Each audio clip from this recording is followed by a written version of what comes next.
In TfL, we launched this software around a value for money, and we gave it to all the accountants in every department, not the IT team. And we said, Mr. Accountant, last month your people consumed this stuff, hardware, applications, usage of machines, all accurate real time. The first accountant in Surface, as they used to describe the bits that happen on the surface of London, he came back and said, look, all this, I don't have all these telephone extensions. 18,000 extensions, I've only got 8,000 people. The software must be wrong. When they checked the cupboards, they actually did a physical board with a pen thing. They discovered they did have 18,000 telephones, had never actually ceased any. The same guy said to me, he went up to some lady in his finance team and said, this really expensive SAP license, how vital is it to you? She said, absolutely crucial to my job. Couldn't do my job without it. You logged on 4 months, 3 weeks, 2 days and 1 hour ago. Can't be that big a deal because it shows you real-time usage. He gave up almost £3 million worth of licenses on value for money transparency. That's the role of IT, allowing businesses to make choices. And we need to change the language. Professional, positive advisors, heritage systems, differentiators, digital and natural deliverers of the solution. And my last 3 things in this area, how do we resuscitate this moribund, outdated monolith? I believe we need to be professional. We need to be qualified. And the higher levels of qualification are absolutely important.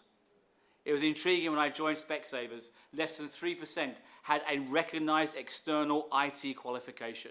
What was fascinating to me is if an electrician came around my house as they're a friend or a family member and I offered to do it for free, I often want to see their qualifications. Of course, in IT, the famous phrase, I've done this for 25 years and have experience, seems to be a good enough excuse. It isn't good enough in our industry. We have to deal with the digital magpie. Someone else is landing in our nest. Someone else is trying to take the shiny stuff away. I met many CIOs with the I hate the CDO or I hate digital t-shirt. Wrong answer. We have to change the language. We have to redesign our capability, our publicity, and launch ourselves in a proof of concept and demonstrate why we are the right answer for anything around digital. And last but not least, we must choose to change. So my last few words, I guess, comes down to this phrase here. It all comes down to leadership. Is the IT leader good enough? There's a famous phrase, isn't there? I can't hear a word you're saying because everything you are is drowning it out. Although it's harsh to say, in IT teams around the world where I go and talk, you'll find their teams reflect their leadership. If your team is not fit for purpose, if my team is not fit for purpose, then what am I doing as a role model? How good a role model am I to re-energize the role of IT in my company, my enterprise, in the area or public sector I work in? I need to provide a leader passion, inspiration. I need to be an evangelist. Every mission needs missionaries. There's a very famous talk by Gert and says this: passion is electricity that runs through the team. You can't turn it off. It is the power that drives the energy of a team. We need to be culture changers. Prevailing culture is based on behaviour. Behaviour is based on perception, and perception is based on history. You can't change history, but you can change perception. When I joined BET, it was a hugely aggressive company. It used to actually release 7 to 10% of its population, of its workforce, a huge conglomerate it was in those days, every single year without question to keep its costs down. I joined when the new CEO joined, and he wanted to change the culture, the prevailing culture of that business. And he issued, can you believe it, it's almost laughable looking back now, 20 years, he issued a small badge you had to wear if you're a manager. And that badge said, to forgive is now company policy. As if he thought that would change the culture. And I remember wearing my badge, to forgive is now company policy. The idea, you could say something bad or difficult or make a mistake and we would forgive you, whereas in the past, we would chop you off at the knees. You have to change the perception, to change the behaviour, to change the prevailing culture. And only leaders can change perception. Then you have to have courage. Connect with revolutionaries. People can see the courage in your eyes. Step out and deliver it. A young girl in a kindergarten was actually drawing a picture furiously. And the kindergarten teacher said, "What are you drawing?" She said, "I am drawing a picture of God." And the kindergarten teacher said, "No one's ever seen God."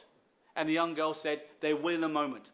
And what's interesting about that young girl's courage, that young girl's almost self-belief, is that she believed she could reveal something that no one had seen before. We have to exercise professionalism, because ultimately we have to deliver that change.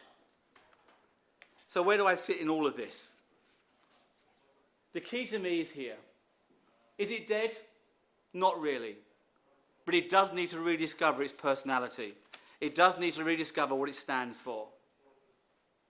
When I joined Cadbury, I was very lucky to work for Sir Peter Cadbury, the last brother or son to work for the Cadbury company.